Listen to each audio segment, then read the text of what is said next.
Pronto, doutor. Prontíssimo, excelência. Com a palavra, a defesa. É uma assumida honra, a minha parte, eu, Henrique Damasceno, estrear aqui no Fórum Criminal, nesta tribuna, e uma tribuna, como o próprio Dominus Litis, Custos Legis, doutor promotor, aqui falou, com duas lendas do júri. Eu estendo, para mim é um sonho realizado ter a lenda Dr. Américo Leal aqui comigo, amigo também de outros amigos, Dr. Humberto Bulhosa e os demais colegas, mas os senhores, muito obrigado por aquele batizado de júri lá em lá em Ponta de Pedras, sua terra natal.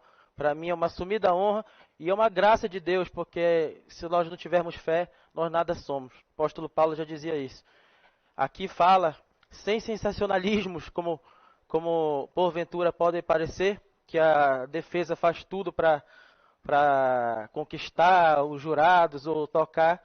Aqui fala um rapaz de origem pobre, negro, bolsista, que passou necessidade na vida e que no momento de necessidade também pensou em dificuldade, em cometer algum crime para se alimentar. Mas Deus foi tão misericordioso comigo que pais psicólogos me ligaram e falaram, volte para casa.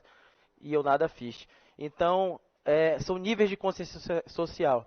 Vou retomar essas considerações e estendo meu cumprimento respeitosamente ao doutor, senhor presidente, juiz, magistrado, excelentíssimo senhor doutor juiz. É um presente estar aqui, é uma honra estar aqui com Vossa Excelência. Estendo também, através da sua pessoa, presidindo aqui a todos os jurados, ao doutor promotor de justiça, demais serventuários de justiça e a segurança pública, policial militar, representante aqui da Polícia Militar, estendo meus cumprimentos, que vocês tenham uma vida longa, próspera. Eu também estou do lado da segurança pública e defesa apoiando a segurança pública, até porque na pandemia perdi um tio que era coronel da Polícia Militar, José do Amaral Damasceno. Quem quiser joga no Google para ver que o advogado não mente, né? Quem quebra com esse negócio de que o advogado é mentiroso. José do Amaral Damasceno. Doeu muito porque foi coronel da Polícia Militar e ele nunca teve um PAD na vida, nunca torturou ninguém. Só tinha uma fé, ele era evangélico. E ele conseguiu conquistar, chegar até o alto posto máximo da Polícia Militar sem sequer não trocar tiro, mas isso é questão do estrito cumprimento do dever legal. Mas ele sequer foi acusado de tortura ou qualquer coisa que seja. Estendo também meus cumprimentos à Polícia Penal, como falei, por ser filho de uma psicóloga e perita também da Polícia Civil, estendo meu respeito à segurança.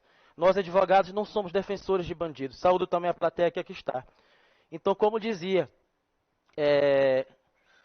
a própria me coube uma surpresa até ver o doutor promotor falar que nos antecedeu, de que ele ficou perplexo, ele ficou surpreso quando ele, em suas visitas carcerárias, disse que se deparou quando ele viu que os próprios presos têm consciência de que o defensor público é para o bem e o promotor é a carapuça, né, do diabo acusador. Eles sabem identificar. Se ele demonstrou perplexidade, é porque está implícito na consciência, né, na caixa craniana dele, assim como todos nós temos o raciocínio, as vilas cordianas com as intelectivas, de que o nível de consciência social da população carcerária é baixo. Você encontra na cadeia pessoas negras, pobres, de origem humilde. Não é vitimismo, é realidade. Quando me questiona sobre a questão de ter falado, que gerou perplexidade ao doutor promotor, o fato também de eu ter questionado, o senhor não procurou se mudar? Eu procurei me mudar. Não é porque nós somos advogados, os defensores de bandido, como chamam lá fora, que eu também não tolero o crime. Eu procuro me afastar. E se eu puder morar até no Greenville, que Deus me abençoe um dia. Mas ainda tenho muito a galgar. Olha que essas lendas são uma inspiração para mim.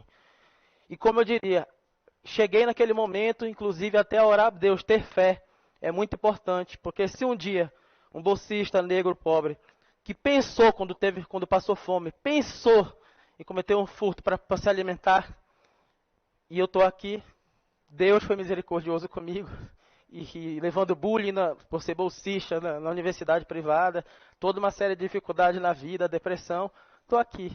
É questão de escolha, mas eu pensei, doutor promotor, eu pensei, cogite. Então, da mesma forma como um brilhante advogado, que foi daquele caso do goleiro Bruno falou que ele era usuário de droga, para poder, né, tentar buscar uma semelhança entre ele e a pessoa do réu, aquilo ali poderia ter sido uma manobra. Até me esqueci o nome do, acho que é o Quaresma. Écio Quaresma. Aquilo pode ter sido uma técnica argumentativa, mas eu vejo que a sinceridade hoje aqui, ela vale mais do que uma técnica de oratória. E essa parte, esse testemunho da minha vida, é para a realidade. Está aqui, a mesma cor. Ó, mesma cor. Nós somos praticamente iguais. Teve destino diferente. Infelizmente, ele não teve a sorte que eu tive de ter pais psicólogos. E ainda assim passei necessidade. Mas estou aqui. E o que queremos dizer? Claro que as senhoras e senhores jurados já estão carecas de saber, como o promotor disse, que já fizeram vários júris.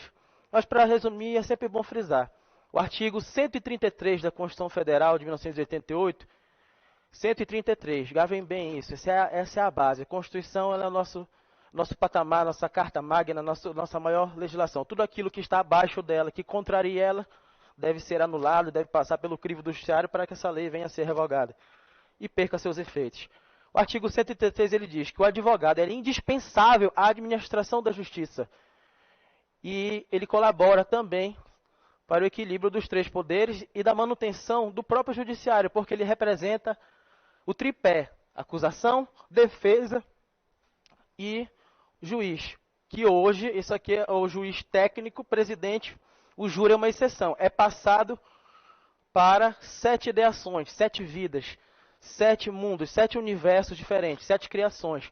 E se os senhores perceberam aqui, com sinceridade nos meus olhos, que aqui falou, sou negro, mas fui pobre, bolsista, tudo isso, as dificuldades que a vida me passou, e que eu pensei em praticar um furto, alguma coisa assim, quando passei fome, lá uns 15, 20 anos atrás, eu creio que cada um de vocês aqui, quem tem origem pobre, quem tem origem humilde, viu, ou tem alguém na família que já pensou em praticar um furto para se alimentar, para praticar alguma coisa para você.